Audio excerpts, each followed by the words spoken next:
to like and subscribe my videos and see us. मैं संजीत कुमार आपका episode 44 में स्वागत करता हूं। आज हम लोग पढ़ेंगे क्वेश्चन नंबर 28 से लेकर क्वेश्चन नंबर 34 तक। देखिए क्वेश्चन जो है आपकी स्क्रीन पर शो कर रहा होगा। आप उस क्वेश्चन का स्क्रीनशॉट ले लें और क्वेश्चन को ध्यान से पढ़ें और उसको बनाने की कोशिश करें, और यदि आपसे नहीं बने तो उसका सॉल्यूशन जो है हम बनाने जा रहे हैं। आप देखिए 28 नंबर क्वेश्चन में क्या कह रहा है। क्वेश्चन नंबर 28 कि दो सजातीय एवं बराबर आवेश Q को मिलाने वाली रेखा के बीच एक अन्य आवेश Q रखने पर निकाय संतुलित हो जाता है। कहने का मतलब है कि दो ठो सजातीय आवेश, एक ठो Q और एक ठो Q, दोनों आवेशों को जो मिलाने वाली रेखा है उसके बीच में हम लोग एक आवेश से स्मॉल Q को रख देते हैं तो ये निकाय संतुलित हो जाता है। संतुलित हो जाता है कहने का मतलब कि यह हिलता डुलता नहीं है, नहीं ये अपना स्थान से हिलेगा और ना ही यही अपना स्थान से हिलेगा, यानी कि निकाय पूरा तरह संतुलित हो जाता है। इसका मतलब है कि इस आवेश और इस आवेश के बीच में लगने वाला बल और इस आवेश और इस आवेश के बीच में लगने वाला बल के योगफल का मान शून्य होगा, तभी तो निकाय संतुलित हो सकता है। तो मान लीजिए कि माना कि दो आवेश Q एवं Q एक दूसरे से 2r दूरी पर बिंदु A एवं बिंदु B पर स्थित है। क्योंकि क्वेश्चन में दूरी का जिक्र नहीं है इसलिए हम दोनों के बीच की दूरी कितना मान लिए 2r। क्योंकि आवेश को बीच में रखा गया है तो यहाँ से यहाँ के बीच की दूरी r होगी और C से B के बीच की दूरी r होगी। संतुलन की अवस्था में कुल बल जो है शून्य होगा, अर्थात F1 + F2 = 0। देखिए F1 का वैल्यू जो है 1/4πε0 Q × Q और r², यानी कि इसके और इसके बीच लगने वाला बल को F1 माना गया है और इसके और इसके बीच लगने वाला बल को F2 माना गया है। तो 1/4πε0 Q × Q अब दोनों के बीच की दूरी का स्क्वायर। देखिए इसको हम लोग उधर ले जाएंगे तो ये माइनस में हो जाएगा। 1/4πε0 से 1/4πε0 कैंसिल हो जाएगा।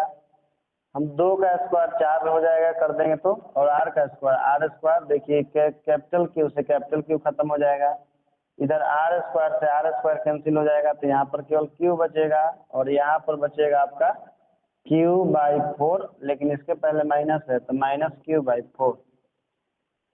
ये हो गया पहले क्वेश्चन का आंसर। कहने का मतलब है कि यदि एक आवेश Q है और एक आवेश दूसरा Q है और इसके बीच में हम लोग एक -Q/4 का आवेश रख दें तो ये पूरा निकाय संतुलन में हो जाएगा। यानी कि ना तो यह Q आवेश अपने स्थान से हिलेगा और ना ही यह वाला हिलेगा, क्योंकि माइनस आवेश जो है इसको आकर्षित करेगा और यह भी इसको आकर्षित करेगा। चलिए क्वेश्चन नंबर 29 देखते हैं। क्वेश्चन नंबर 29 में कह रहा है कि तीन आवेश हैं, एक 4Q है और एक कैपिटल Q है और एक स्मॉल Q है। तीनों जो है एक सीधी रेखा में क्रमशः 0, x/2 और x दूरियों पर स्थित है रखे गए हैं। तो Q पर परिणामी बल शून्य होने के लिए कैपिटल Q का मान ज्ञात करें। इसको आप इस तरह समझ सकते हैं, जैसे हम लोग देखिए मान लीजिए कि यह मूल बिंदु है, y अक्ष है और ये वाला x अक्ष है। तो यहाँ पर मान लीजिए कि एक रखा गया आवेश जिसका नाम है 4Q और एक दूसरा आवेश रखा गया है यहाँ पर जिसका नाम है Q। यहाँ से यहाँ के बीच की दूरी x/2 है और एक तीसरा आवेश जो है यहाँ पर रखा गया है जिसका नाम है कितना स्मॉल Q। इसकी दूरी कितनी है यहाँ से तो x दूरी पर रखा गया है। ठीक, तो इनके बीच में कह रहा है कि हमको जो कैपिटल Q का मान ज्ञात करना है कि कैपिटल Q का मान कितना होगा ताकि ये पूरा निकाय क्या हो जाए संतुलन में हो जाए, यानी कि इस पर लगने वाला बल का मान शून्य होना चाहिए। तो सबसे पहले क्या करेंगे कि 4Q और Q के बीच में लगने वाला बल ज्ञात करेंगे। तो 4Q एवं Q के बीच लगने वाला बल ज्ञात कर लेते हैं। 4Q और Q के बीच लगने वाला बल F1 = 1/4πε0 4q इंटू क्यू और बाई एक्स स्क्वायर जो कि दोनों के बीच की दूरी है। फिर उसके बाद Q और इसके बीच बल निकाल लेंगे कैपिटल Q और स्मॉल q के बीच, तो हो जाएगा F2 बराबर 1/4 pi epsilon naught Q into Q by x/2 का होल स्क्वायर, क्योंकि देखिए इसके और इसके बीच का दूरी कितना है x/2, तो होल स्क्वायर हो जाएगा। इसके बाद क्वेश्चन में कह रहा है कि Q जो है इस पर इसके द्वारा लगने वाला बल और इसके द्वारा लगने वाला बल का परिणामी जो है शून्य है, तो Q पर परिणामी बल शून्य है, इसलिए F1 प्लस F2 बराबर 0। F1 का value 1/4 pi epsilon not 4q into Q by x square और F2 का value 1/4 pi epsilon not capital Q into small q और एक्स स्क्वायर बाई 4 हो जाएगा, क्योंकि x का स्क्वायर x स्क्वायर होगा और 2 का स्क्वायर 4 हो जाएगा। इसको हम लोग उस तरफ ले जाएंगे तो ये माइनस में हो जाएगा। देखिए 4 पाई एप्सिलॉन नॉट से 4 पाई एप्सिलॉन नॉट कैंसिल हो जाएगा, Q से Q कैंसिल हो जाएगा और ये 4 से 4 कैंसिल हो जाएगा। एक Q यहाँ पर बचेगा, क्योंकि देखिए Q से Q कैंसिल, 4 से 4 कैंसिल और यहाँ एक्स स्क्वायर से एक्स स्क्वायर कैंसिल हो जाएगा, तो यहाँ बचेगा Q और यहाँ बचेगा कैपिटल Q यानी कि माइनस Q बचेगा, यानी Q बराबर माइनस Q लिख देंगे। कहने का मतलब है कि यदि जो आवेश Q है ये वाला, इसका मान माइनस में हो, यानी कि परिमाण उतना ही हो जितना कि इसका है, जितना आवेश ये वाला है उतना ही आवेश वो भी रहे लेकिन माइनस में रहे, तो इस पर लगने वाला परिणामी बल इसके कारण और इसके कारण शून्य होगा। देखिए अगला क्वेश्चन है 30 नंबर क्वेश्चन। देखिए 30 नंबर क्वेश्चन जो है 6 नंबर क्वेश्चन के जैसा ही है, लेकिन उसमें आवेशों का अनुपात ज्ञात करने के लिए कहता है और इसमें आवेशों का अनुपात ज्ञात करने के लिए नहीं बोलता है, इसमें बोलता है कि कब बल का मान अधिकतम होगा। तो हमने बताया थे कि जब किसी आवेश को 2 बराबर भागों में बांट दिया जाता है तो दोनों आवेशों के बीच में लगने वाला बल का मान अधिकतम होता है।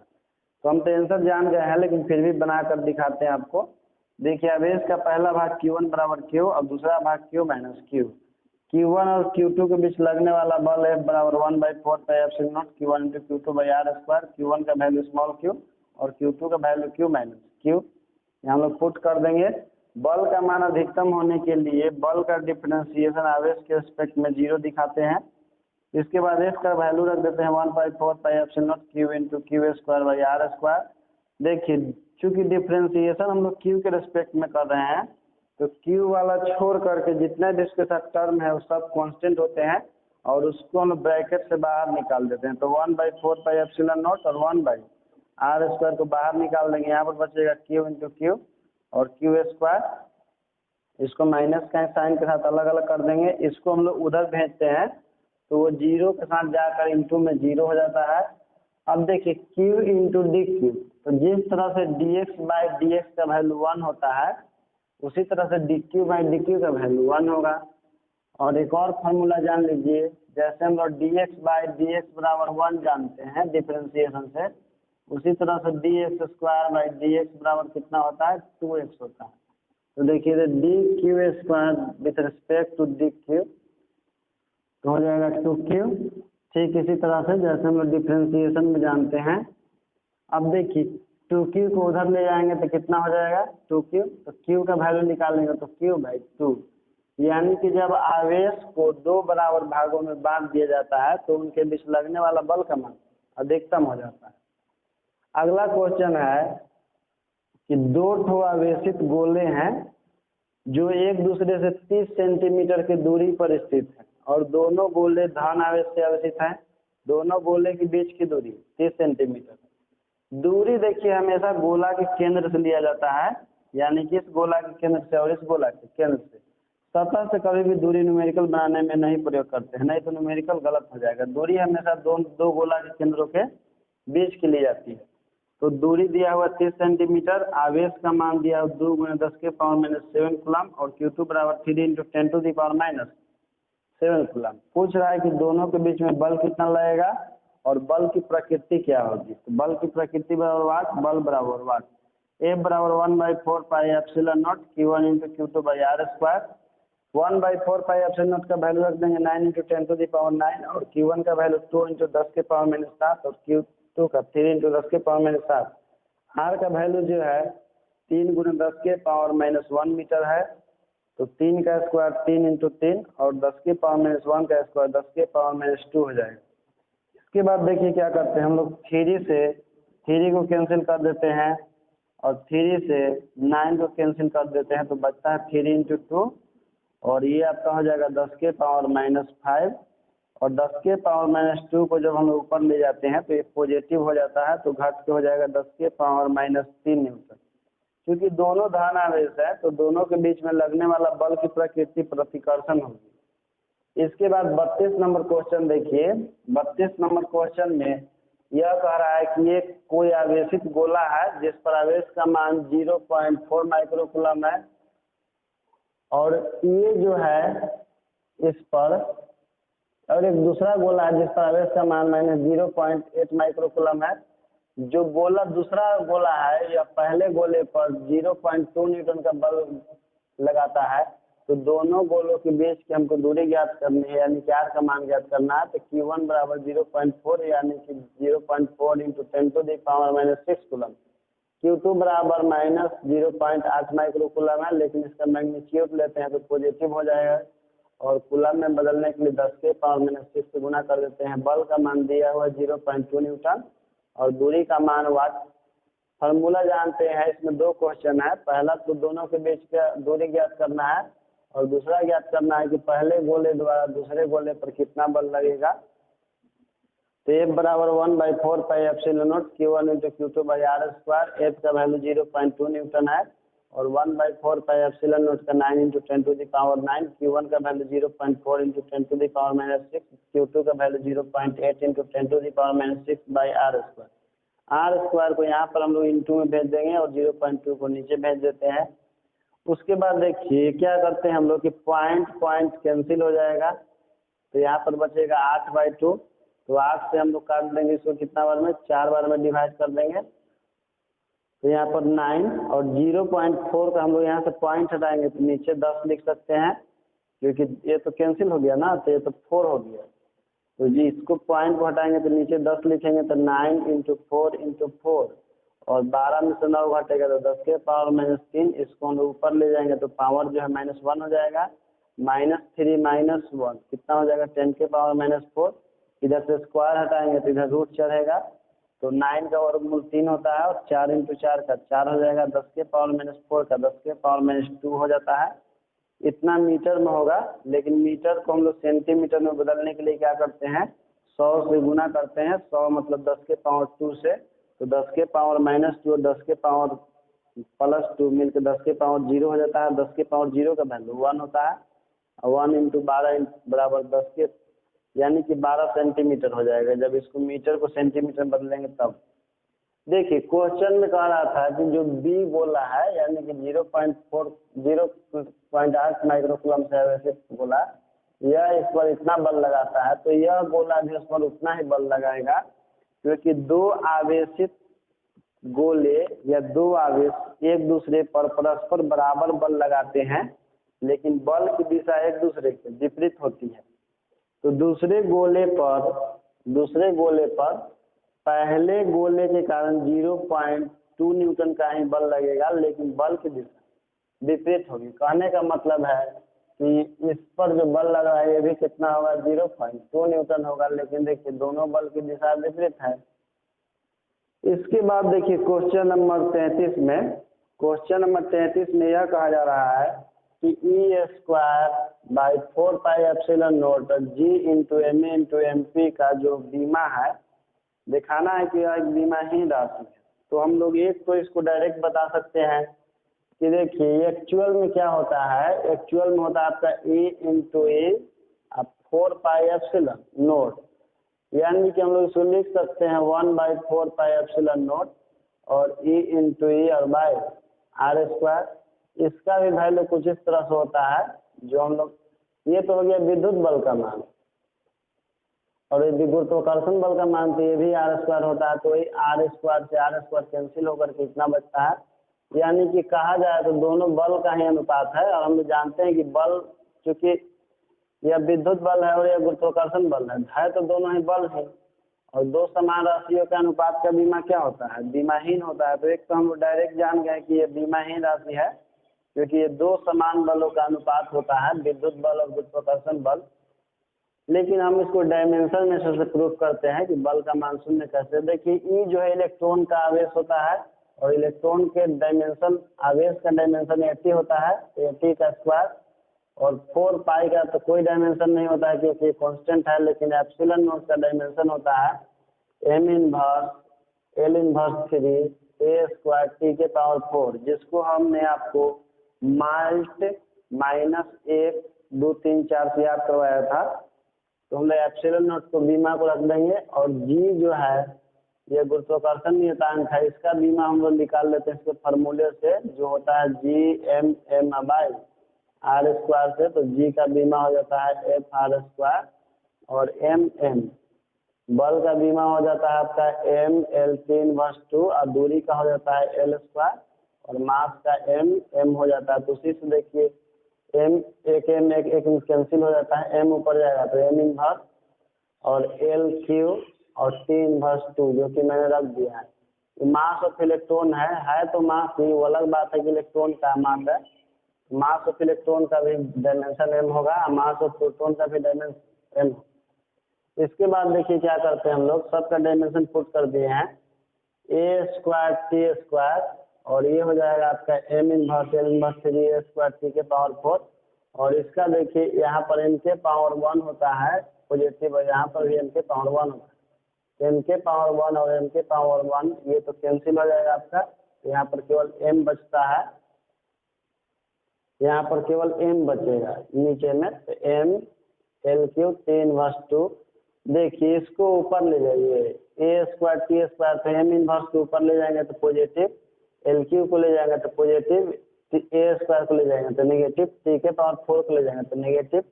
फिर उसके बाद m को ले जाएंगे तो m के पावर -1, L के पावर -3, और t के स्क्वायर हो जाएगा ऊपर जाकर पॉजिटिव। अब देखिए m के पावर यहाँ पर 1 है और m के पावर यहाँ पर -1 है, तो m के पावर 0 हो जाएगा। L के पावर 3 है और यहाँ पर L के पावर -3 है, तो L के पावर 0 हो जाएगा। a के पावर 2 और a के पावर -2 है, तो इसका भी 0 हो जाएगा। t के देखिए t स्क्वायर और t स्क्वायर, t के पावर 4 हो जाएगा, और t के पावर -4 तो हो जाएगा t के पावर 0। देखिए तो यह एक बीमाहीन राशि आया, क्योंकि डायमेंशन तो MLT में होता है, तो इसका तो कोई डायमेंशन नहीं। इसके बाद इसका मान ज्ञात करना है, तो मान ज्ञात करने के लिए हम लोग 1/4 पाई एप्सिलॉन नॉट का मान रख देते हैं 9 × 10⁻⁹। इलेक्ट्रॉन का आवेश होता है 1.6 × 10⁻⁻19 कूलम, और जी का वैल्यू होता है 6.673 × 10⁻⁻11। इलेक्ट्रॉन का द्रव्यमान होता है 9.1 × 10⁻⁻31, और प्रोटॉन का द्रव्यमान 1.673 × 10⁻⁻27 kg। इसके बाद इसको कैलकुलेट हम जब करते हैं तो लगभग 2.29 × 10⁻39 आता है। इसको आपको सोल्व करना पड़ेगा खुद से, इसलिए इसको सोल्व कर लीजिएगा। उसके बाद देखिए क्वेश्चन नंबर 34 में कह रहा है, क्वेश्चन नंबर 34 में यह कहा जा रहा है कि यदि शुद्ध जल की सापेक्ष विद्युतशीलता 81 हो, शुद्ध जल के सापेक्ष विद्युतशीलता 81 हो, तो इसकी निरपेक्ष विद्युतशीलता ज्ञात करें। नहीं कि रिलेटिव परमिटिविटी दिया हुआ है एप्सिलॉन r बराबर 81, और हमको एप्सिलॉन का मान ज्ञात करना है। तो एप्सिलॉन का मान ज्ञात करने के लिए देखिए हम लोग फार्मूला जानते हैं, epsilon r = epsilon by epsilon not. Epsilon का मान हमको इससे इसमें इंटू कर देंगे, तो epsilon r × epsilon not. Epsilon का r का मान 81 दिया हुआ है, और एप्सिलॉन नॉट का वैल्यू हम लोग जानते हैं 8.85 × 10⁻12। जब इससे हम लोग इसमें इंटू करते हैं तो आता है आपका 716.85 × 10⁻12। देखिए दशमलव को हम लोग जब 2 अंक इधर लाते हैं तो इसका नेगेटिव पावर घट जाता है, तो दशमलव को 2 अंक इधर लाए हैं तो हो जाएगा 7.1685 × 10⁻10। अब देखिए इसको क्या करेंगे, यदि हम लोग 5 को हटा देंगे तो ये 9 हो जाएगा, और यदि 9 को हटा देंगे तो ये वाला 7 हो जाएगा। तो देखिए बचेगा 7.17 × 10⁻10 कूलम स्क्वायर पर न्यूटन मीटर स्क्वायर। यदि आपको कहीं समझने में यदि परेशानी होती है न्यूमेरिकल में, तो आप कमेंट करके बोल सकते हैं कि सर थोड़ा और अच्छा से एक्सप्लेन कीजिए, मैं कोशिश करूंगा कि और आपको इससे भी बेहतर से समझा सकूं, इसलिए कमेंट करें।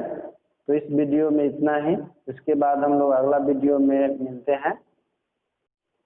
मैं संजीव कुमार आपका एपिसोड 44 में स्वागत करता हूं।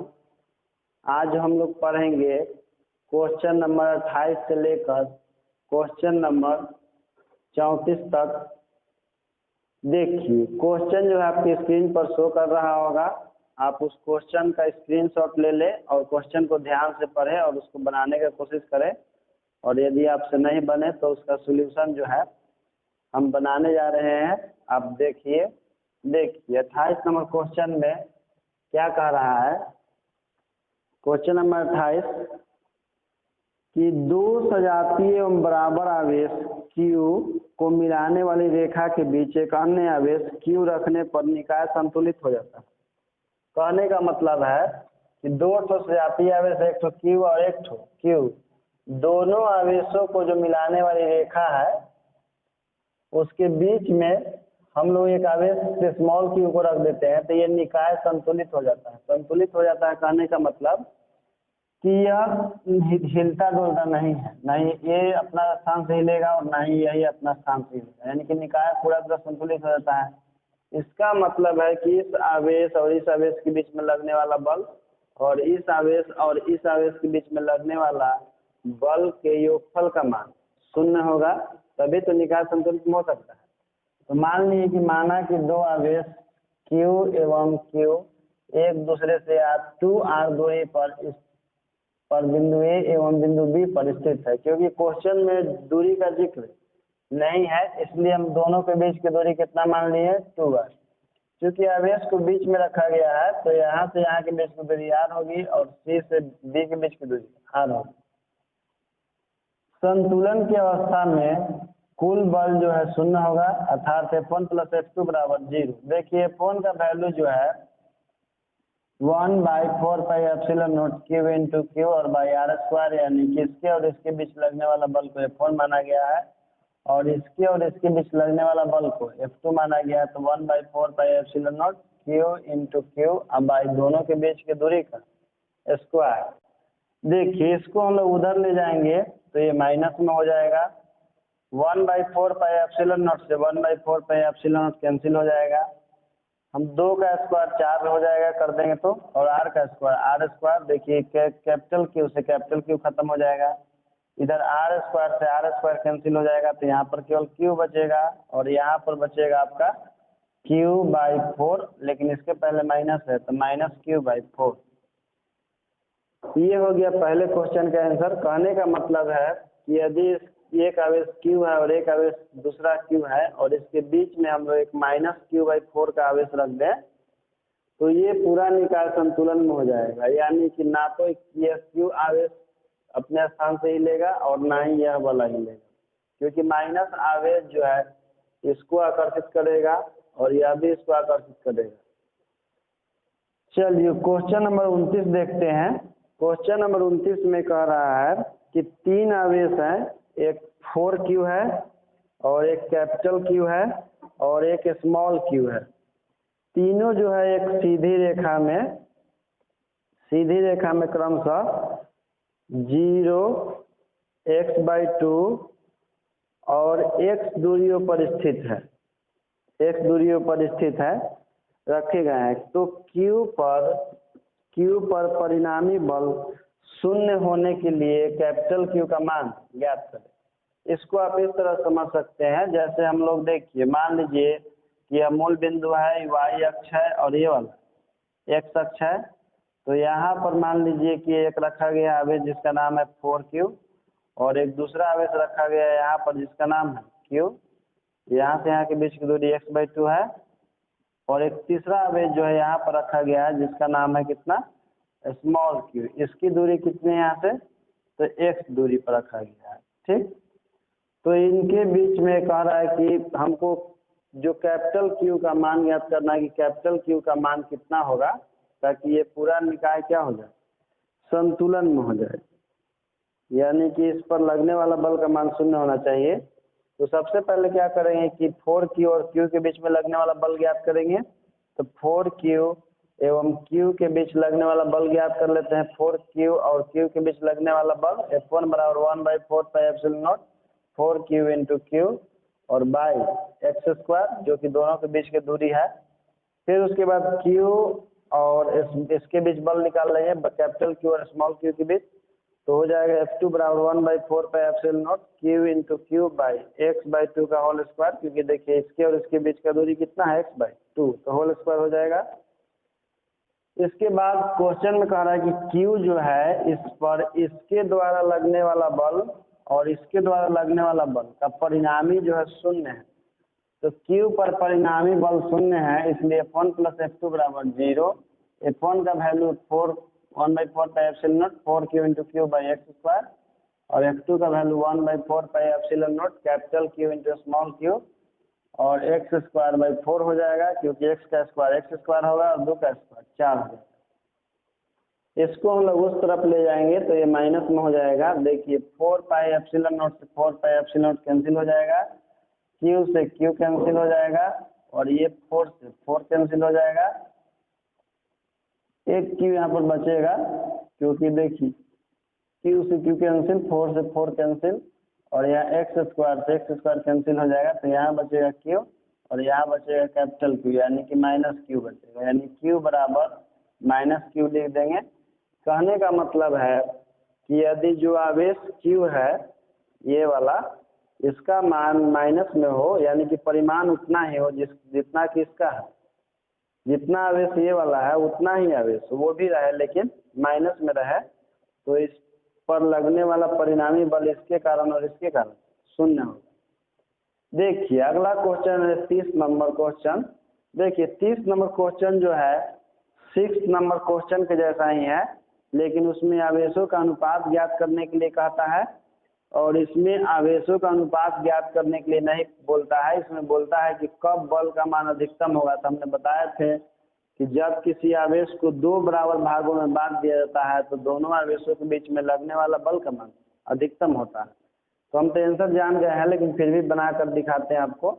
देखिए आवेश का पहला भाग Q1 बराबर Q और दूसरा भाग Q माइनस Q।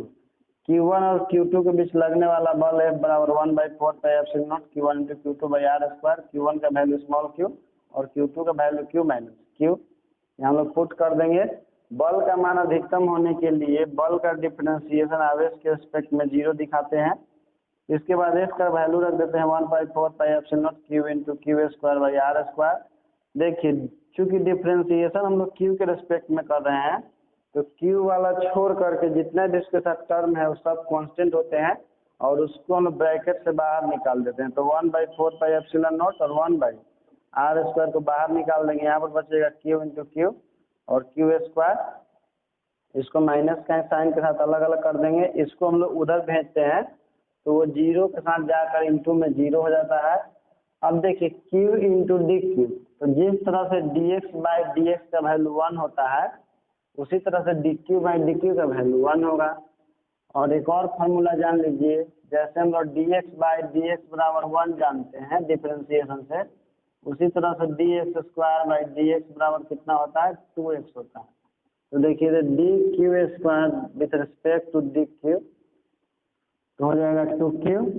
ठीक इसी तरह से जैसे हम लोग डिफरेंशिएशन में जानते हैं। अब देखिए 2q को उधर ले जाएंगे तो कितना हो जाएगा 2q, तो q का वैल्यू निकालेंगे तो q बाई 2, यानी कि जब आवेश को 2 बराबर भागों में बांट दिया जाता है तो उनके बीच लगने वाला बल का मान अधिकतम हो जाता है। अगला क्वेश्चन है कि 2 ठो आवेशित गोले हैं जो एक दूसरे से 30 सेंटीमीटर की दूरी पर स्थित है और दोनों गोले धन आवेश से आवेशित हैं। दोनों गोले के बीच की दूरी 30 सेंटीमीटर। दूरी देखिए हमेशा गोला के केंद्र से लिया जाता है, यानी कि इस गोला के केंद्र से और इस गोला के केंद्र से। सतह से कभी भी दूरी न्यूमेरिकल बनाने में नहीं प्रयोग करते हैं, नहीं तो न्यूमेरिकल गलत हो जाएगा। दूरी हमेशा दो गोला के केंद्रों के बीच की ली जाती है। तो दूरी दिया हुआ 30 सेंटीमीटर, आवेश का मान दिया हुआ 2 × 10 के पावर -7 कूलम और Q2 बराबर 3 × 10 टू दी पावर -7 कूलम। पूछ रहा है कि दोनों के बीच में बल कितना लगेगा और बल की प्रकृति क्या होगी। तो बल की प्रकृति बराबर वाट, बल बराबर वाट। F बराबर 1/4 pi epsilon naught Q1 into Q2 by R square. 1/4 pi epsilon naught का वैल्यू रख देंगे 9 इंटू 10⁻⁹ और Q1 का वैल्यू 2 इंटू 10⁻⁷ और Q2 का 3 इंटू 10⁻⁷। R का वैल्यू जो है 3 गुना 10⁻⁻1 मीटर है। तो 3 का स्क्वायर 3 इंटू 3 और 10⁻⁻1 का स्क्वायर 10⁻⁻2 हो जाएगा। इसके बाद देखिए क्या करते हैं हम लोग, 3 से 3 को कैंसिल कर देते हैं और 3 से 9 को कैंसिल कर देते हैं, तो बचता है 3 इंटू 2 और ये आपका हो जाएगा 10⁻⁻5 और 10⁻⁻2 को जब हम ऊपर ले जाते हैं तो ये पॉजिटिव हो जाता है, तो घट के हो जाएगा 10⁻⁻3 न्यूटन। क्योंकि दोनों धन आवेश है तो दोनों के बीच में लगने वाला बल की प्रकृति प्रतिकर्षण होगी। इसके बाद 32 नंबर क्वेश्चन देखिए। 32 नंबर क्वेश्चन में यह कह रहा है कि एक कोई आवेशित गोला है जिस पर आवेश का मान 0.4 माइक्रोकूलम है और ये जो है इस पर, और एक दूसरा गोला है जिस पर आवेश का मान -0.8 माइक्रोकूलम है। जो गोला दूसरा गोला है या पहले गोले पर 0.2 न्यूटन का बल लगाता है, तो दोनों गोलों के बीच की हमको दूरी ज्ञात करनी है, यानी कि R का मान ज्ञात करना है। तो Q1 बराबर 0.4 यानी कि 0.4 इंटू 10⁻⁻6 कूलम।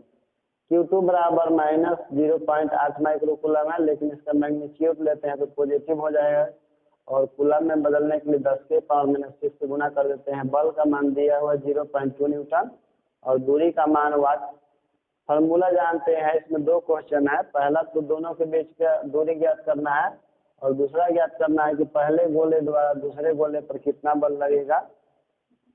तो F बराबर 1/4 pi epsilon naught Q1 into Q2 by R square. F का वैल्यू 0.2 न्यूटन है और 1/4 पाई एप्सिलॉन नॉट का 9 इंटू 10⁻9। Q1 का वैल्यू 0.4 इंटू 10⁻6। Q2 का value 0.8 into 10⁻6 by R square. R square को यहाँ पर हम लोग इंटू में भेज देंगे और 0.2 को नीचे भेज देते हैं। उसके बाद देखिए क्या करते हैं हम लोग कि पॉइंट कैंसिल हो जाएगा, तो यहाँ पर बचेगा 8/2। तो 8 से हम लोग काट देंगे इसको कितना बार में, 4 बार में डिवाइड कर देंगे। तो यहाँ पर 9 और 0.4 का हम लोग यहाँ से पॉइंट हटाएंगे तो नीचे 10 लिख सकते हैं, क्योंकि ये तो कैंसिल हो गया ना, तो ये तो 4 हो गया। तो जी इसको पॉइंट को हटाएंगे तो नीचे 10 लिखेंगे, तो 9 इंटू 4 इंटू 4 और 12 में से 9 घटेगा तो 10⁻⁻3। इसको हम लोग ऊपर ले जाएंगे तो पावर जो है -1 हो जाएगा। -3 -1 कितना हो जाएगा 10⁻⁻4। इधर से स्क्वायर हटाएंगे तो इधर रूट चढ़ेगा, तो 9 का वर्गमूल 3 होता है और 4 इंटू 4 का 4 हो जाएगा। 10⁻⁻4 का 10⁻⁻2 हो जाता है। इतना मीटर में होगा, लेकिन मीटर को हम लोग सेंटीमीटर में बदलने के लिए क्या करते हैं, 100 से गुना करते हैं। 100 मतलब 10 के पावर 2 से, तो 10 के पावर -2 और 10 के पावर +2 मिलकर 10 के पावर 0 हो जाता है। 10 के पावर 0 का वैल्यू 1 होता है और 1 इंटू 12 बराबर 10 के, यानी कि 12 सेंटीमीटर हो जाएगा। जब इसको मीटर को सेंटीमीटर बदलेंगे तब। देखिए क्वेश्चन में कह रहा था कि जो बी गोला है यानी कि 0.8 माइक्रोकूलम से आवेशित गोला, यह इस पर इतना बल लगाता है, तो यह गोला भी उस पर उतना ही बल लगाएगा, क्योंकि 2 आवेशित गोले या 2 आवेश एक दूसरे पर परस्पर बराबर बल लगाते हैं, लेकिन बल की दिशा एक दूसरे के विपरीत होती है। तो दूसरे गोले पर पहले गोले के कारण 0.2 न्यूटन का ही बल लगेगा, लेकिन बल की दिशा विपरीत होगी। कहने का मतलब है कि इस पर जो बल लग रहा है ये भी कितना होगा, 0.2 न्यूटन होगा, लेकिन देखिए दोनों बल की दिशा विपरीत है।